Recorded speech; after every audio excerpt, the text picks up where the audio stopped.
नमस्कार, मैं हूं ज़ायरा। शुरुआत करेंगे राजस्थान स्पेशल की। जयपुर में बीजेपी राष्ट्रीय महामंत्री तरुण चुग, प्रदेशाध्यक्ष डॉक्टर सतीश पुनिया और प्रदेश संगठन महामंत्री चंद्रशेखर ने भाजपा जयपुर शहर जिला कार्य समिति और प्रकोष्ठों के प्रदेश संयोजक एवं सह संयोजकों की बैठकें ली, जिसमें संगठनात्मक, प्रधानमंत्री नरेंद्र मोदी सरकार की जन कल्याणकारी नीतियों और राज्य के जनहित के मुद्दों पर चर्चा की गई। इससे पहले तरुण चुग ने जयपुर में आदर्श नगर स्थित पीएचसी पर बूथ टीकाकरण अभियान के तहत वैक्सीनेशन सेंटर पर पहुंचकर डॉक्टर्स और नर्सेस का धन्यवाद जताया और इसी परिसर में पौधारोपण कर पर्यावरण की रक्षा के प्रति लोगों को संदेश दिया। इस दौरान प्रदेश महामंत्री भजन लाल शर्मा, जयपुर शहर महामंत्री कृष्ण मोहन शर्मा इत्यादि सहित कार्यकर्ता मौजूद रहे।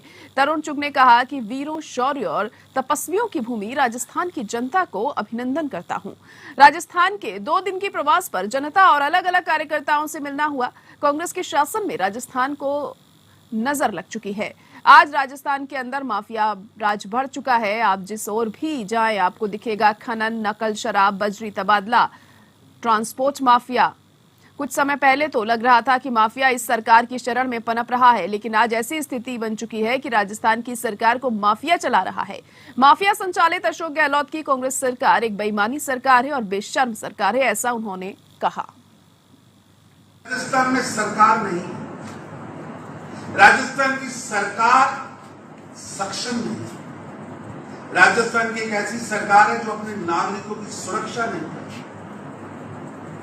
माफिया इस सरकार को चला रहा है। ब्रज का वो पहाड़ी क्षेत्र, वो क्षेत्र जिसके पग पग पर भगवान कृष्ण जी के चरण पड़े, वो धरती जिसके साथ, जहां पर गोपियों के साथ, ब्रजवासियों के साथ भगवान श्री कृष्ण जी ने लीलाएं की, वो धरती आज साधुओं के खून से लाल हुई है, क्योंकि राजस्थान की गूंगी पहली अशोक गहलोत की सरकार माफिया के हाथ में चल रही है। हैंडलूम, हैंडीक्राफ्ट और खादी के उत्पादों को ई कॉमर्स की सुविधा उपलब्ध कराने के लिए अतिरिक्त मुख्य सचिव ने ली अहम बैठक। उद्योग और वाणिज्य विभाग के अतिरिक्त मुख्य सचिव वीनू गुप्ता ने हस्तशिल्प, हथकरघा, खादी सहित संबंधित संस्थाओं के उत्पादों को ई कॉमर्स की सुविधा उपलब्ध कराने के लिए बुधवार को अमेजन, फ्लिपकार्ट और वॉलमार्ट कंपनियों के प्रेजेंटेशन देखे और उनके उत्पादों की बिक्री की पॉलिसी के संबंध में विस्तार से चर्चा की। वीनू गुप्ता ने बताया, बदलते समय के साथ राज्य सरकार हैंडलूम, हैंडीक्राफ्ट, खादी जैसे उत्पादों की बिक्री पर पूरा ध्यान दे रही है।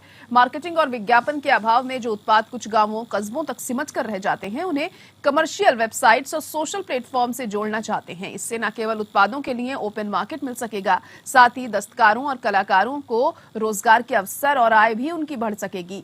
अतिरिक्त मुख्य सचिव ने कहा कि सरकार ने दस्तकारों और कारीगरों के उत्पादों की बिक्री बढ़ाने के लिए पूर्व में भी कई सरकारी स्टोर्स खोले हैं, कई योजनाओं से लाभान्वित किया है। बदलते दौर के अनुसार सरकार आर्टिजन्स को कमर्शियल वेबसाइट से जोड़ने पर विचार कर रही है। उन्होंने बताया कि बैठक में कंपनियों के प्रतिनिधियों से कारीगरों को दी जाने वाली सुविधाएं, वेबसाइट्स की पॉलिसी, अन्य राज्यों के साथ कंपनियों के अनुभव सहित कई विषयों पर विस्तार से चर्चा की गई।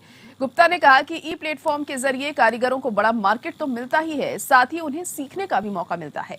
उन्होंने बताया कि उत्पाद की कैटलॉगिंग, गुणवत्ता, उत्पाद के समान दर, बेहतर फोटोज के साथ प्रस्तुत करते सहित ऐसे विषय हैं जिन पर कारीगर काम कर सकते हैं।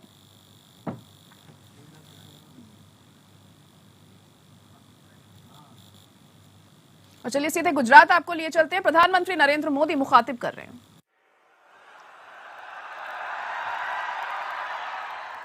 અને ભૂરાભાઈની યાદ ના આવે તો વાત અધૂરી રહી જાય।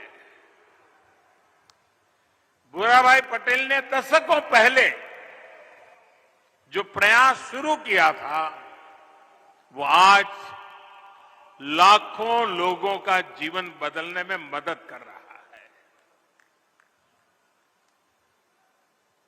અહીં સાબરકાંઠામાં આવીએ એટલે કઈ નવું ના લાગે, પણ રોજ કઈ નવું થતું દેખાય। સાબરકાંઠામાં કદાચ કોક જ એવો ભાગ હશે કે જ્યાં મારું જવાનું ન થયું હોય।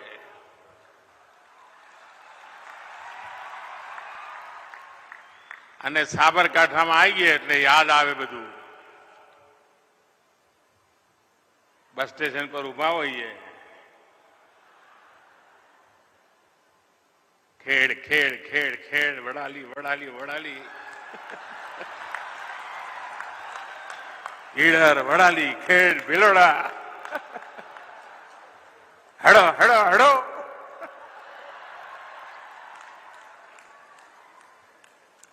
અને આજે જયારે સાબરકાંઠા આવું તો એ આવાજ આજે પણ કાનમાં ગુંજતા હોય છે. અહીં મારા અનેક સાથી સહયોગો અહીં આવો એટલે બધાને યાદ પણ આવે. કમનસીબે કેટલાક સાથીઓ આપણને છોડીને परमात्मा ने प्यारा થઈ ગયા. हमारा श्रीराम सांगलाનું नाम याद आवे, हमारा जयेंद्र सिंह भाई राठौड़, हमारा SM खाट, हमारा धीमंत पटेल, हमारा भाई गजानन प्रजापति, हमारा विनोद फलजीभाई नो કેટલા જૂના સાથીઓ અને આજે પણ અનેક લોકોના ચહેરા મારી સામે તરબડી રહ્યા છે. મારા વાલજીભાઈ હોય, અમારા પ્રવીણસિંહ દેવડા હોય, નાનો ભટકો પણ દોડે બહુ.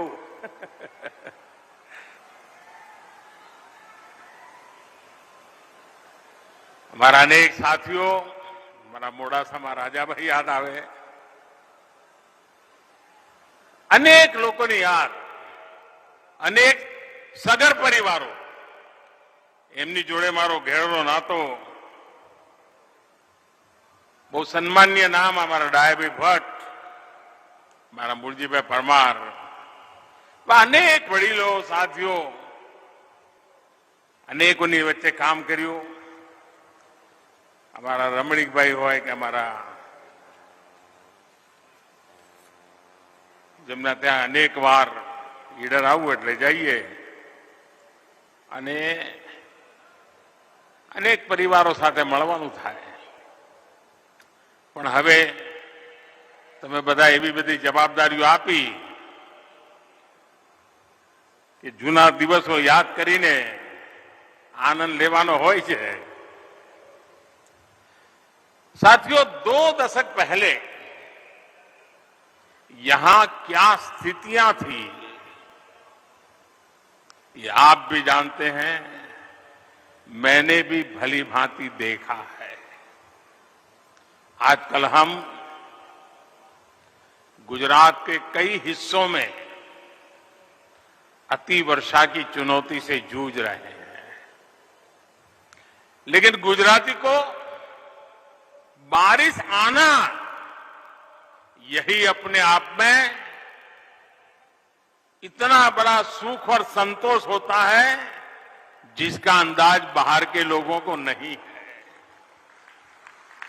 કારણ આપણે ત્યાં તો 10 વર્ષમાં 5 વર્ષ દુકાળ પડતો હોય, વરસાદ માટે વલખા મારતા હોઈએ, અને જ્યારે ભરપૂર વરસાદ થાય તો મન પણ ભરાઈ જાય. અને દુષ્કાળની આ સ્થિતિનું પરિણામ શું? ખેતીમાં વરસાદ થાય તો માંડ એકાદ પાક લેવાય.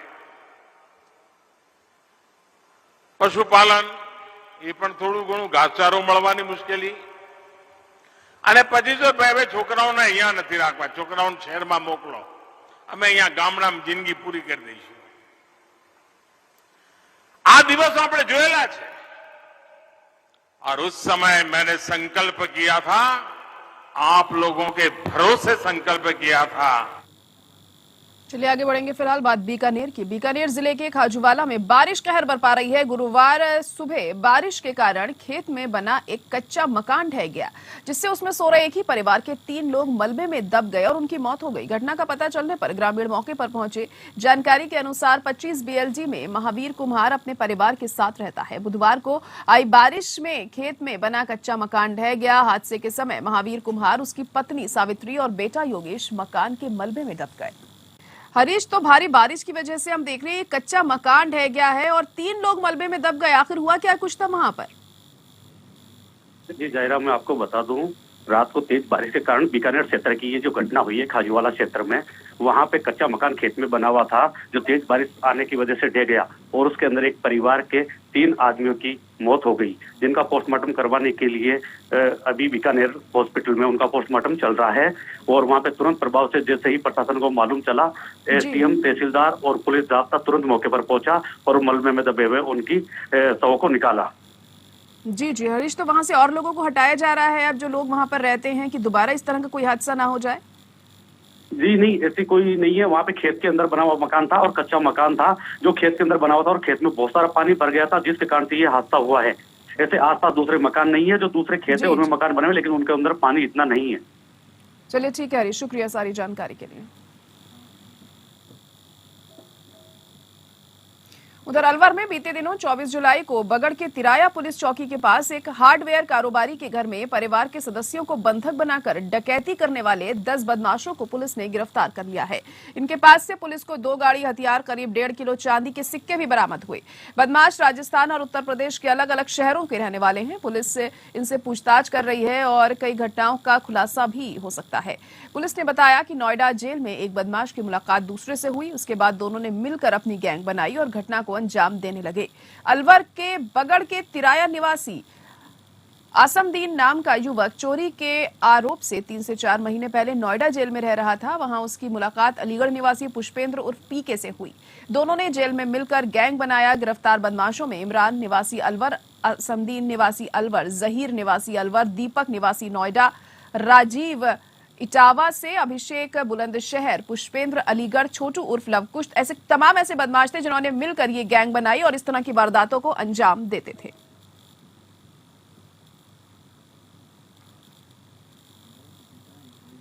राजस्थान के बूंदी में बरसात के सीजन में जल स्रोतों में होने वाली किसी अप्रिय घटना से आमजन को बचाने के लिए एसडीआरएफ ने अपने पूर्व निर्धारित कार्यक्रम के अनुसार शहर की नवल सागर झील पर एसडीआरएफ के कमांडेंट राजकुमार गुप्ता की मौजूदगी में डेमो प्रदर्शन किया। डेमो प्रदर्शन के दौरान कोटा एसडीआरएफ की टीम के जवानों ने नवल सागर झील पर अपने बचाव उपकरणों के साथ एसडीआरएफ कमांडेंट और अन्य अधिकारियों के सामने जल स्रोतों में होने वाली अपनी घटना से आमजन को बचाने के लिए डेमो दिया। डेमो प्रदर्शन के दौरान नवल सागर झील पर के बीच में फंसे 5 लोगों को एसडीआरएफ की टीम द्वारा बचाने, इलेक्ट्रिक सेफ बोर्ड से पानी में डूब रहे लोगों को कैसे बचाया जा सकता है, अपने नवीनतम तकनीक और आधुनिक उपकरणों से पानी में डूब रहे लोगों को गोताखोरों द्वारा बचाने का डेमो भी दिया गया।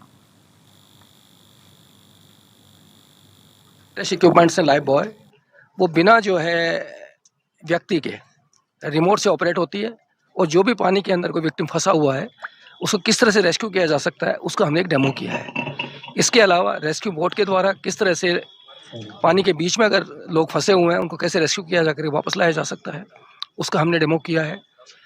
और अगर कोई गहरे पानी में कोई व्यक्ति चला गया है तो उसको कैसे बचाया जा सकता है या उसकी डेड बॉडी को कैसे रिकवर किया जा सकता है, वो हमारे जो डीप ड्राइवर जो हैं उन्होंने अपना यहाँ पे प्रेजेंटेशन दिया है। वहीं अलवर के राजीव गांधी सामान्य अस्पताल के आईसीयू में भर्ती एक महिला के पति ने अपने 4 साल के दिव्यांग बच्चे की पढ़ाई के लिए सोशल मीडिया पर लोगों से मदद मांगी तो कुछ ही देर में लोग अस्पताल पहुंचे और बच्चे की पढ़ाई का खर्च उठाने की बात करने लगे। उन्होंने कहा कि बच्चे के रहने, खाने और पढ़ाई की सभी व्यवस्था सैनी समाज उठाएगा। इसके अलावा सरकार को भी इस तरह की बच्चों के लिए अलग से व्यवस्था करनी चाहिए। पिता के पास नौकरी नहीं है, मां अस्पताल के आईसीयू में भर्ती है, उसकी एक किडनी खराब हो चुकी है। जन्म से ही अंधा है, इसका 100% का ब्लाइंड का सर्टिफिकेट बना हुआ है मेरे पास और इसकी माँ है, किडनी पेशेंट है, हालत बहुत गंभीर चल रही है, कभी भी उसकी जान जा सकती है, हमारे आगे पीछे नहीं है। मैं बेलदारी समाज के हैं, मैंने इनको सबको अपनी मदद के लिए बुलाया है और ये यहाँ मेरे पास आए हुए हैं। हम टीकाराम जूली के पास गए थे मंत्री जी, उन्होंने इनको यहाँ भेजा है। आप मेरी मदद करें, मैं बहुत ज़्यादा दुखी हूँ। वहीं एसीबी निरीक्षक सुशीला बिश्नोई ने कार्रवाई की। मरीज के ऑपरेशन और छुट्टी देने की एवज में रिश्वत ली और डीडवाना के राजकीय अस्पताल के पीएमओ हैं रणवा नागौर। एसीबी की कार्रवाई से डीडवाना में हड़कंप मच गया। नागौर एसीबी की टीम ने बड़ी कार्रवाई को अंजाम देते हुए डीडवाना के राजकीय बांगड़ अस्पताल के पीएमओ को रिश्वत लेते गिरफ्तार किया है। नागौर के निरीक्षक सुशीला बिश्नोई के नेतृत्व में ये कार्रवाई की गई, जिसमें डीडवाना की राजकीय अस्पताल के पीएमओ को ऑपरेशन और छुट्टी दिलाने की एवज में 5,000 की रिश्वत लेते रंगे हाथों गिरफ्तार किया गया। इस मामले में परिवादी महेश बिजारणिया ने नागौर एसीबी को शिकायत की थी, जिसमें परिवादी ने यह बताया कि उसके मामा तुलसाराम का अपेंडिक्स का ऑपरेशन करने और छुट्टी दिलाने की एवज में पीएमओ इंद्रराम रणवा ने रिश्वत की डिमांड की है। जो यहाँ का राजकीय अस्पताल है डीडवाना का, यहाँ पे एक मरीज तुलसाराम जिसका अपेंडिक्स का ऑपरेशन हुआ है, उसके परिजनों से यहाँ के पीएमओ डॉक्टर इंद्राराम रणवा ने 5,000 रुपये की रिश्वत की मांग की, जिनको आज रंगे हाथों 5,000 रुपये लेते हुए ट्रैप किया गया। फिलहाल एक ब्रेक के लिए रुकेंगे, यहाँ पर जल्द लौट